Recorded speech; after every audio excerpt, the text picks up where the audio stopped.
Hi hello everyone, smoke silk saris.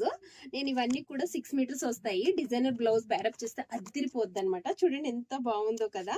దీంట్లో colours ఉన్నప్పుడు video పెడతానని చాలా మందికి చెప్పాను, స్టాక్ వస్తుందని. కానీ నేను వీడియో పెట్టకుండానే ఈ స్టాక్ అనేది క్లియర్ అయిపోయింది. ఓన్లీ ఒకటి సిల్వర్ కలరు, ఒకటి వచ్చేసి లైట్ ఆనియన్ పింక్, అండ్ ఒకటి వచ్చేసి డార్క్ మెరూన్, ఇంకొకటి బ్లూ కలర్. ఇంత మట్టికే స్టాక్ ఉన్నాయన్నమాట. ఇది కూడా ఎవరైనా కావాలంటే మీరు తీసేసుకోవచ్చు మన షాప్ కి వచ్చినట్లయితే. గొరేబల్ క్యాంప్ గాంధీనగర్ రోడ్ లో మన షాప్ అయితే ఉంటుంది. 7760863107 నెంబర్ కి మెసేజ్ చేసేయచ్చు. ఓన్లీ 4 శారీస్ ఉన్నాయండి, 600 రూపీస్. సో స్మోక్ సిల్క్ అనేది మీకు లైటింగ్ ని బట్టి దీని కలర్ కాంబినేషన్ మారుతూ ఉంటుంది. అద్భుతంగా కనిపిస్తాయి ఇవైతే. వీటిని వేర్ చేసి డిజైనర్ బ్లౌజ్ చేశారంటే హస్సం అన్నట్లు ఎంత బాగుంటారంటే మీరు అబ్బా కెవ్వు కేక. మీరు సింపుల్ గా ఒక జ్యువెలరీ వేర్ చేస్తే అదిరిపోయే కే అంతా పట్టు సీరలా కనిపిస్తుంది అనమాట. కావాలనుకునే వాళ్ళు వచ్చేసి